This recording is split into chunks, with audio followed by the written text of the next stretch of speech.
आज हम लेकर आए हैं गणतंत्रता दिवस से संबंधित 10 महत्वपूर्ण प्रश्न। 10 महत्वपूर्ण प्रश्न ये होंगे आपकी परीक्षा से संबंधित, ये होंगे आपके देश से संबंधित, ये होंगे आपके संविधान से संबंधित। इनकी जानकारी आपको तब भी होनी चाहिए जब आप किसी एग्ज़ाम में बैठने जा रहे हैं, जब किसी आप कंपटीशन के पेपर में बैठने जा रहे हैं।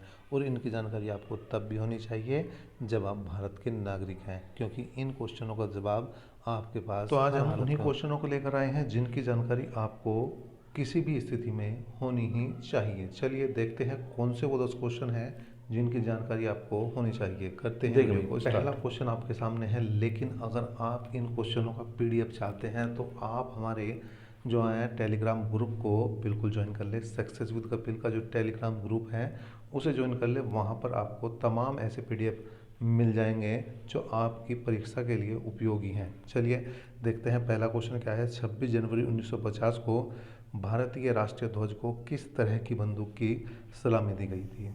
तो चार ऑप्शन आपके सामने हैं। 51 बंदूकों की, 21 बंदूकों की सलामी, या 11 बंदूकों की सलामी, या 19 बंदूकों की सलामी। तो कौन सा ऑप्शन सही है? तो देखिए यहाँ पर दी गई थी 21 तोपों की सलामी, लेकिन यहाँ पर तोप शब्द ही नहीं है। तोप शब्द नहीं है तो आप बंदूक भी बिल्कुल लगा सकते हैं। तो इस तरह से देखिए पूरी व्याख्या भी देख लेते हैं क्या है। भारत के प्रथम राष्ट्रपति डॉक्टर राजेंद्र प्रसाद द्वारा 21 तोपों की सलामी और भारतीय राष्ट्रीय ध्वज को फहराने से ही भारतीय गणतंत्र का ऐतिहासिक जन्म हुआ था। तो ये थोड़ा सा कॉमन सेंस वाली बात है कि अगर वहाँ पर क्वेश्चन में आपके तोप शब्द नहीं है तो बंदूक भी तोप का ही काम करेगी। बंदूक की जगह अगर तोप लिखा रहा तो आप जो है ये ध्यान रखेंगे संख्या कितनी है, 21 है। तो ये इसका ऑप्शन नंबर बी सही हो जाएगा। नेक्स्ट क्वेश्चन की बात करें, 2021 की गणतंत्र दिवस परेड के बारे में सही कथन चुनना है। दो कथन है आपके। पहला कथन है मार्चिंग कॉन्टिजेंट्स का आकार 144 से घटाकर 96 कर दिया गया है, और दूसरा है इस साल परेड भी कम हो गई। देखें यहाँ पर कौन सा सही है आपको बताना है। केवल एक सही है, केवल दूसरा सही है, दोनों सही है, या इनमें से कोई भी सही नहीं है। तो ये दोनों ही चीज़ें यहाँ पर सही हैं। पूरी व्याख्या भी देख लेते हैं क्या भाई।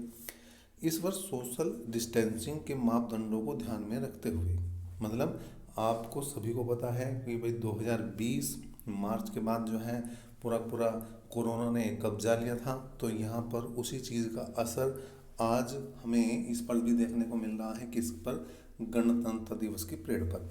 तो यहाँ पर ये जो मार्च है वो भी घटा दिया गया, और साथ ही साथ यहाँ पर मार्चिंग का आकार भी जो है 144 से घटाकर कितना, 96 कर दिया गया है। तो इसके दोनों ही ये ऑप्शन आप यहाँ पर बिल्कुल सही हैं। नेक्स्ट देखते हैं क्वेश्चन नंबर 3 की अगर बात करें। इस साल राजपथ से परेड कहाँ गई थी? कहाँ गई थी? ए ऑप्शन इंडिया गेट गई थी, बी ऑप्शन राजीव चौक गई थी, सी ऑप्शन नेशनल स्टेडियम गई थी, या डी ऑप्शन इनमें से कोई नहीं। तो सी ऑप्शन इसका इस बार बिल्कुल सही है। इस बार जो है जो मतलब पॉइंट था वो वाला जहाँ पर एंड हुआ इसका, तो वो था नेशनल स्टेडियम। स्टार्टिंग पॉइंट से नेशनल स्टेडियम तक ये गई थी। और कहाँ से स्टार्ट हुई थी? राजपथ से स्टार्ट हुई थी। नेक्स्ट क्वेश्चन आ चुका है ये आपके सामने, क्वेश्चन नंबर 4। क्या है भाई? राष्ट्रीय ध्वज के संबंध में निम्नलिखित कथनों में से सही विकल्प को चुनिए। इसमें समान अनुपात में 3 क्षैतिज पट्टियां हैं। केसरिया रंग सबसे ऊपर, सफ़ेद बीच में, हरा रंग सबसे नीचे। दूसरा है ध्वज की लंबाई और चौड़ाई का अनुपात 3:2 है।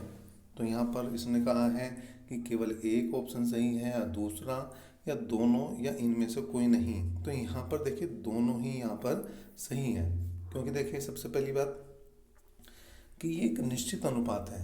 3:2 लंबाई और चौड़ाई का बिल्कुल निश्चित अनुपात है।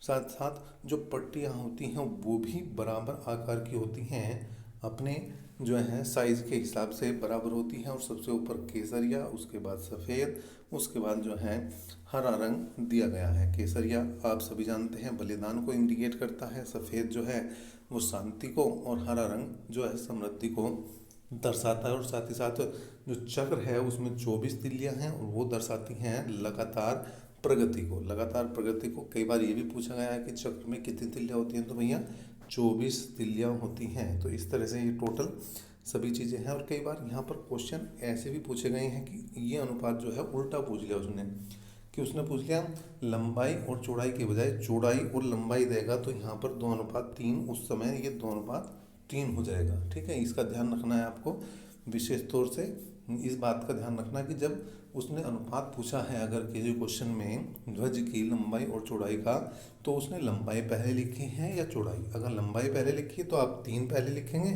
और अगर चौड़ाई पहले लिखी है तो आप 2 पहले लिखेंगे। ठीक है जी, नेक्स्ट क्वेश्चन की तरफ बढ़ते हैं, और ये आ चुका है क्वेश्चन नंबर 5।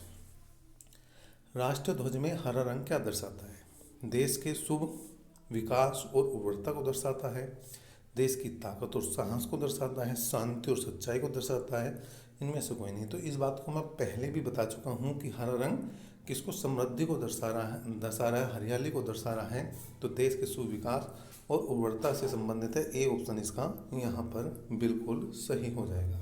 ठीक है, नेक्स्ट क्वेश्चन की तरफ बढ़ते हैं, और ये आ चुका है आपका क्वेश्चन नंबर 6।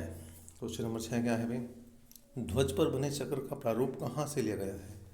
जो मैंने बताया अभी थोड़ी देर पहले आपको कि जो ध्वज है उस में जो चक्र बना है उसमें 24 तिल्लियाँ हैं, तो वो हमने जो प्रारूप है, जो डिजाइन है, वो कहाँ से लिया है?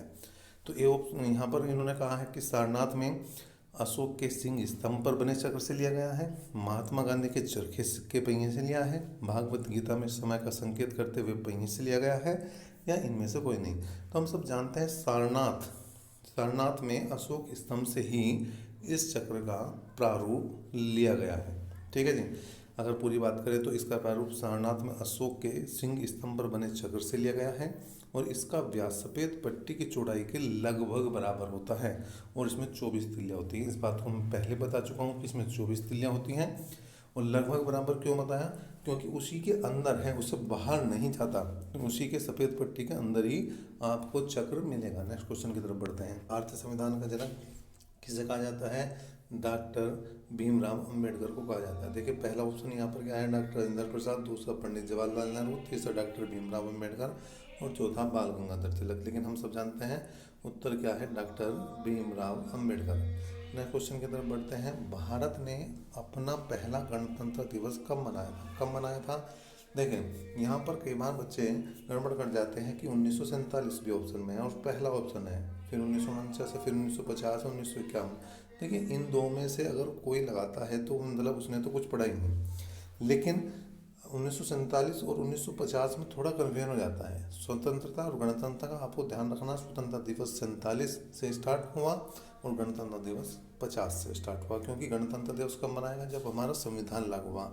पहले हम स्वतंत्र हुए, उसके बाद हमने अपना संविधान तैयार किया और उसे लागू किया 26 जनवरी 1950 को। नेक्स्ट क्वेश्चन की बात करते हैं।